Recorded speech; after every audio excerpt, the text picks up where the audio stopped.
Thank you for being here today. 10 o'clock at night, Walking home, and every step feels heavier. than it should. You stop under a streetlight for a moment, no real reason, and look up at the sky. If you're watching this right now, maybe you're one of these people. Someone carrying a problem that has refused to be solved for a very long time.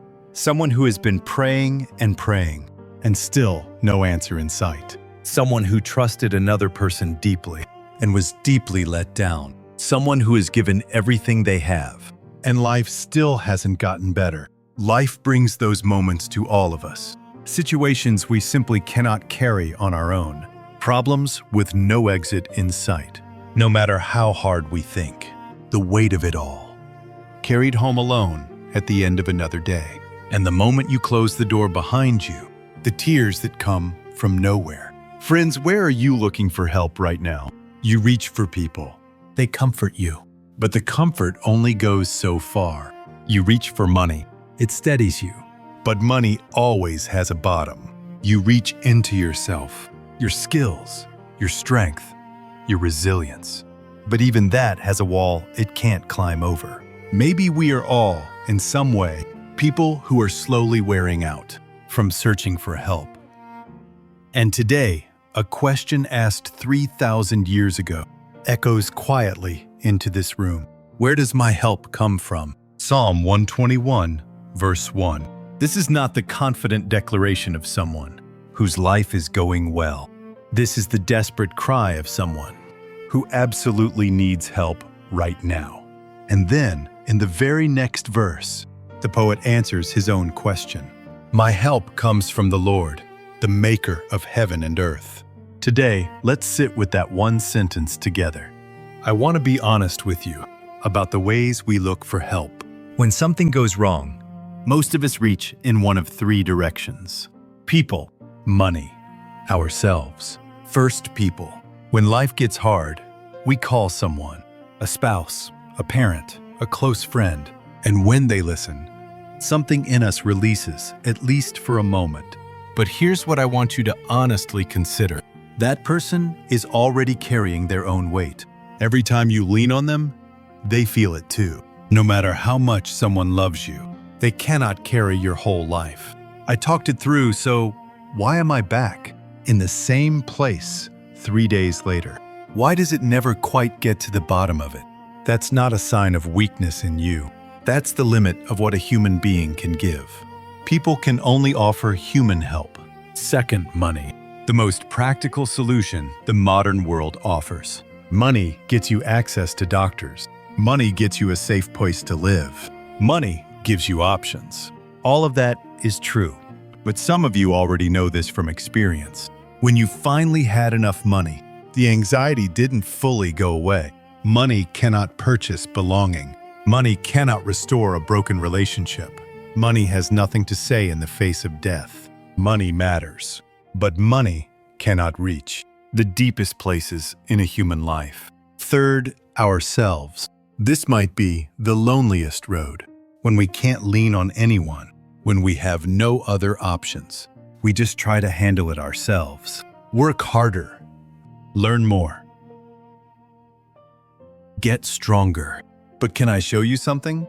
A person drowning cannot lift themselves out of the water by pulling on their own collar. We cannot rescue ourselves from the things that are swallowing us. So why do we keep coming back to these three? Perhaps because most of us have never truly experienced, in our bodies, in our lives, where real help actually comes from. That's what today is about. Let's move now to the scripture itself. Psalm 121. To really understand this psalm, we need to know something about when it was written. 3,000 years ago, the people of Israel made pilgrimage to Jerusalem 3 times a year. Passover, Pentecost, the Feast of Tabernacles. They came from all across the land. Poor farmers, elderly mothers, young families with small children in tow. And the journey was not easy. Jerusalem sits high on a ridge, nearly 2,600 feet above sea level. Pilgrims walk through open wilderness, climbed rough mountain paths and passed through valleys where bandits hid. In the blazing midday heat, the sun bore down on them. Ancient peoples believed not just the sun, but even the light of the moon could cause harm. That's why verse 6 says, "The sun will not harm you by day, nor the moon by night." Pilgrims climbing that mountain in fear and uncertainty. Their footsteps don't feel so different from yours today. Walking that road, someone looked up toward the mountains where Jerusalem lay, and this question broke out of them. "I lift up my eyes to the mountains. Where does my help come from?" Let's stop here for a moment. Many people read this verse as a declaration. I look to the mountains and help comes. But that's actually a misreading. In the original Hebrew, this is a question. Where does my help come from? It's a desperate question, asked while staring at the hills. Why the hills? The surrounding nations built their temples on high places, shrines to Baal, to Asherah. People climbed those hills to pray to those gods. The psalmist is asking, does my help come from those mountain shrines? Or does it come from somewhere else entirely?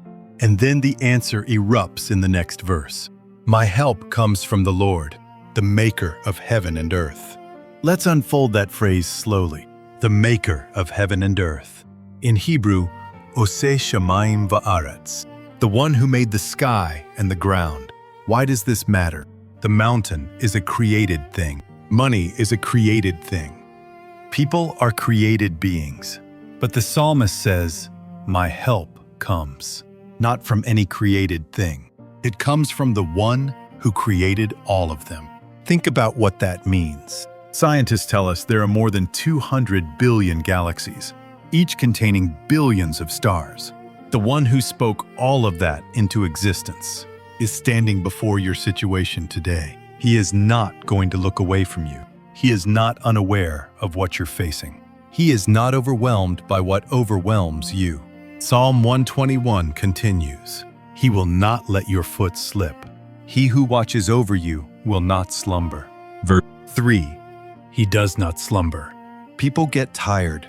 Even the most devoted person in your life cannot watch over you 24 hours a day. But God does not sleep.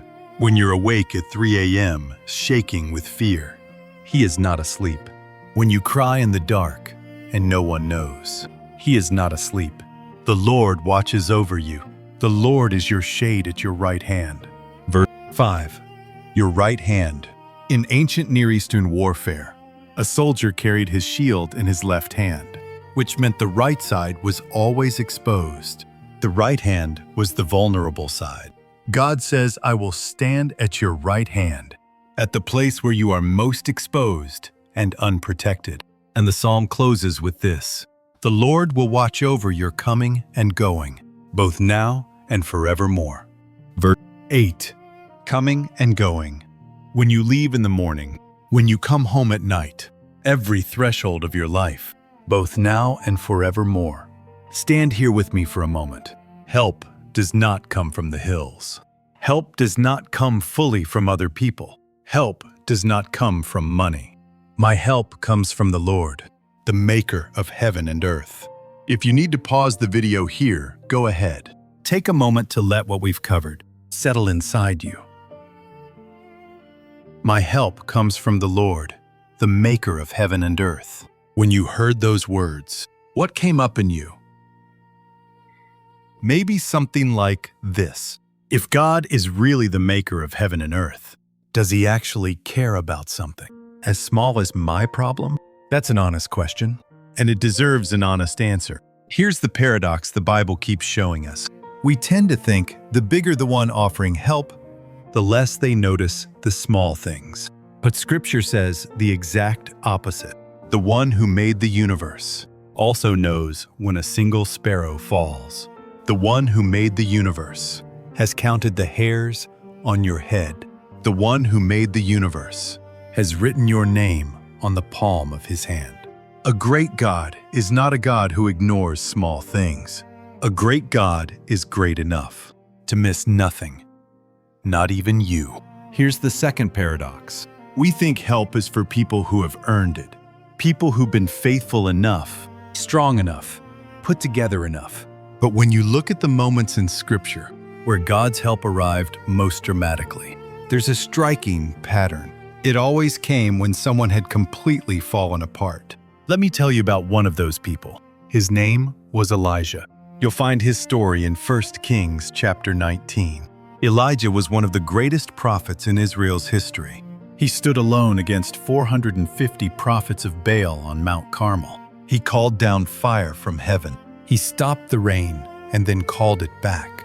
By any measure, he looked like someone who didn't need help. But immediately after his greatest victory, Queen Jezebel sent him a message. By this time tomorrow, you will be dead. And that one sentence, just one, broke Elijah completely. He ran into the wilderness. He walked an entire day alone. He collapsed under a broom tree and prayed to die. I have had enough, Lord. Take my life. I am no better than my ancestors. Can you hear how honest that is? The man who called fire down from heaven is lying in the dirt, asking to die. The man God was using has nothing left.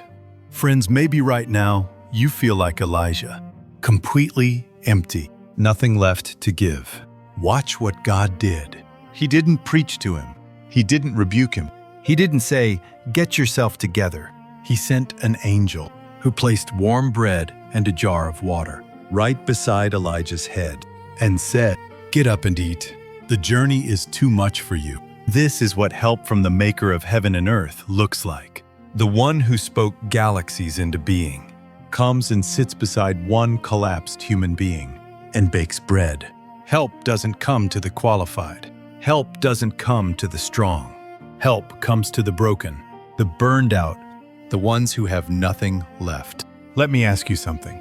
Right now, where are you? Are you still trying to be strong enough before you receive help?